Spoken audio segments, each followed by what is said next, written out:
Hello students, देखिए इस video में बहुत इंपॉर्टेंट बात होने जा रही है क्योंकि आप कई बार ये सोचते हैं, कहते हैं, हमसे पूछते भी हैं कि सर क्या सही से नीट काउंसलिंग करना क्यों जरूरी है। तो हम हमेशा आपको यही समझाते हैं, कहते हैं कि भाई हम नीट काउंसलिंग के लिए आपको कोई एक्सपर्ट के पास जाने की सलाह नहीं देते। हम ये नहीं कहते किसी एक्सपर्ट से ही नीट काउंसलिंग करवाइए, आप खुद करिए, लेकिन उसके लिए काउंसलिंग को समझिए। जैसे हमने बहुत सारे वीडियोस काउंसलिंग के अलग अलग बनाए हैं, उनकी हेल्प लीजिए, समझिए काउंसलिंग करते कैसे हैं और अपने लिए खुद के लिए अच्छे काउंसलिंग करिए। क्योंकि अच्छे से काउंसलिंग नहीं करने पर कुछ तरह की प्रॉब्लम्स हो सकती हैं। तो इस वीडियो में मेरे स्टूडेंट्स आज जो मेडिको हैं, अलग अलग मेडिकल कॉलेजेस में पढ़ रहे हैं, वो आपको अपना एक्सपीरियंस भी शेयर करेंगे, बताएंगे कैसे जरूरी है नीट काउंसलिंग, गलतियां होने पर क्या हो सकता है। और साथ ही साथ हमारे साथ अगर आपको जुड़ना है, फिर भी इतना कहने के बाद भी अगर कोई बच्चा ये समझता है कि नहीं हम खुद से काउंसलिंग नहीं कर सकते और उन्हें हमारी हेल्प लेने की रिक्वायरमेंट है सही में, तो उसके लिए लास्ट डेट 10 तारीख है, 10 अक्टूबर इस साल हम रजिस्ट्रेशन अपने क्लोज कर रहे हैं। ऑलरेडी 2 महीने से ओपन थे, बच्चों ने रजिस्टर करवा दिया है। 10 तारीख तक लास्ट रख रहा है हमने ये टाइम, और at the end of this video मैं बताऊंगा फिर से आपको, जो हमने पहले भी बताया हुआ है, पूरा जरूर सुनिएगा कि किस तरीके से हम से आप जुड़ सकते हैं, हमारे काउंसलिंग प्लान ले सकते हैं। तो देखिए स्टूडेंट्स के अपने एक्सपीरियंस। नीट का एग्जाम ईयर बाय ईयर जैसे कि बहुत इजी होता जा रहा है, काउंसलिंग उतनी ही कॉम्प्लेक्स होती जा रही है। क्या है कि ऑल इंडिया और स्टेट काउंसलिंग दोनों के बीच में कोई कोऑर्डिनेशन नहीं होता है, तो कई बार स्टूडेंट्स को बहुत ज़्यादा इशू आता है दोनों को खुद से कोऑर्डिनेट करने में। जैसे कि मेरा एक्सपीरियंस शेयर करूँ तो मुझे इस साल काउंसलिंग में ऑल इंडिया फर्स्ट राउंड में एम्स नागपुर अलॉट हुआ, जिसमें मैंने रिपोर्ट किया और मेरे डॉक्यूमेंट्स वहाँ सबमिट किए। And at the same time जब मैं नागपुर से रिटर्न हो रही थी तब मुझे पता चला कि मुझे एसएमएस कॉलेज अलॉट हो गया है। तो मैं ये चाहती थी कि मैं एसएमएस को ज्वाइन करूं, और मेरे पास लास्ट में जब काउंसलिंग के डेज चल रहे थे, स्टेट काउंसलिंग राउंड 1 एसएमएस में, मेरे पास केवल एक दिन था जब मैं एम्स नागपुर में जाके रिज़ाइन कर सकूं और सेम डे डॉक्यूमेंट्स लाके एसएमएस में जमा करा सकूं। अगर मेरे पास वो एक दिन नहीं होता तो शायद आज मैं एसएमएस में ना होके एम्स नागपुर में होती या उस ऐसे किसी कॉलेज में होती जहाँ मैं सेटिस्फाइड नहीं होती कि मुझे ये अलॉट हुआ, या शायद यार मुझे वो मिल रहा था और मैं वहाँ जा सकती थी। तो यही रीज़न है कि हमें जब हम नीट में हमें पता है कि हम सेलेक्ट हो गए, उसके बाद जो टाइम बचता है उसमें स्टूडेंट्स को कैसे खुद अपने लिए कॉलेजेस सिलेक्ट करना शुरू कर देना चाहिए। क्योंकि इंटरनेट पे कई सारी वेबसाइट्स ऐसी हैं जहाँ पे कि लास्ट ईयर की काउंसलिंग में जो कॉलेजेस अलॉट हुए हैं, जिस रैंक तक अलॉट हुए हैं, वो सब काफ़ी डिटेल में दिया हुआ है। ऑल्सो सेल्सियस भी ऐसी लिस्ट पब्लिश करता है जिनमें कि रैंक्स और कॉलेजेस हैं, तो आप वहाँ पे जाके देख सकते हैं कि आपको आपकी रैंक पे कौन सा कॉलेज मिल सकता है या उससे ऊपर कौन से कॉलेजेस मिल सकते हैं। और क्योंकि ऑल इंडिया की काउंसलिंग पहले हो जाती है राउंड 1 और स्टेट बाद में शुरू होती है, तो आप एक बेटर कोऑर्डिनेट कर सकते हैं खुद से कि आपको कौन से कॉलेजेस में जाके रिपोर्टिंग करनी चाहिए और कौन से में नहीं करनी चाहिए। ये जो एनालिसिस है ये आपको खुद को बेटर तरीके से करना चाहिए, क्योंकि अल्टीमेटली काउंसलिंग काफ़ी कॉम्प्लेक्स है और आप किसी गलत कॉलेज में ना जाए जिसमें आप नहीं जाना चाहते। नीट काउंसलिंग हर साल के साथ टफ होती जा रही है। मैं आपको अपना एक्सपीरियंस बताऊं तो मेरा भी डोमिसाइल सर्टिफिकेट्स का काफ़ी इश्यूज आए थे, इसीलिए आपको स्टार्टिंग से ही नीट क्रैक करने के बाद स्टार्टिंग से ही थरली जाना है हर वेबसाइट पे जाके कि आपको कौन से डॉक्यूमेंट्स कब अटैच करने हैं, क्योंकि एट द लास्ट मोमेंट पे बहुत ज़्यादा पैनिक हो जाते हैं। आप सबको पता है 2 लेवल पे काउंसलिंग होती है, ऑल इंडिया काउंसलिंग और स्टेट काउंसलिंग होती है।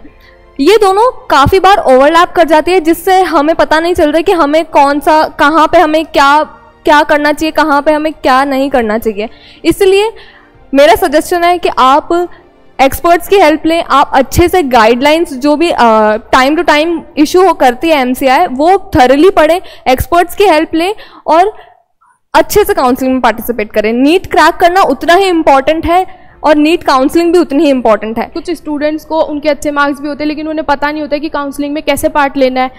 कई बार स्टूडेंट्स अपनी काउंसलिंग में ढंग से पार्ट लेने की वजह से एक अच्छा मेडिकल कॉलेज मिलने वाला था उनको, लेकिन वो ले नहीं पाते क्योंकि उनको काउंसलिंग की नॉलेज नहीं होती। नीट काउंसलिंग एक कॉम्प्लेक्स प्रोसेस होता है, क्योंकि नीट एग्ज़ाम को क्रैक करने के बाद भी काफ़ी स्टूडेंट ऐसे होते हैं जो काउंसलिंग प्रोसेस को सही ढंग से नहीं करने के कारण जो उनका डिजर्विंग मेडिकल कॉलेज होता है वो उनको नहीं मिल पाता है। तो आपको नीट एग्ज़ाम को क्रैक करने के बाद काउंसलिंग पर भी बहुत अच्छे से ध्यान देना होगा। उसके जो भी स्टेप है आपको सारे ध्यान रखने होते हैं। जिस भी डेट को आपको डॉक्यूमेंट सबमिट कराना है या फिर किसी डेट को आपको उस मेडिकल कॉलेज में अलोटेशन के लिए जाना है, तो वो सब आपको एक स्टेप बाय स्टेप जो प्रोसेस होता है उसको ध्यान में रखना होता है। तो आपने सुना, अलग अलग स्टूडेंट्स को बहुत अच्छी बातें उन्होंने बताई, अपने एक्सपीरियंस शेयर किए, और उनसे हमको पता चलता है कि नीट की जो काउंसलिंग है वो बहुत सही से तरीके से करना बहुत जरूरी हो जाती है। और हम बार बार आपसे कहते हैं काउंसलिंग को समझ लीजिए, सीख लीजिए। ऑलरेडी बहुत सारा टाइम होता है आफ्टर नीट एग्जाम, आपके पास काउंसलिंग के बीच में बहुत टाइम होता है, आप सीखिए और खुद से काउंसलिंग करिए। हम नहीं चाहते किसी का इतना कम पैसा भी वेस्ट हो, क्योंकि हमने दिल्ली के काउंसलर्स की तरह 1.5 लाख रुपया नहीं रखा हुआ है अपनी काउंसलिंग फीस।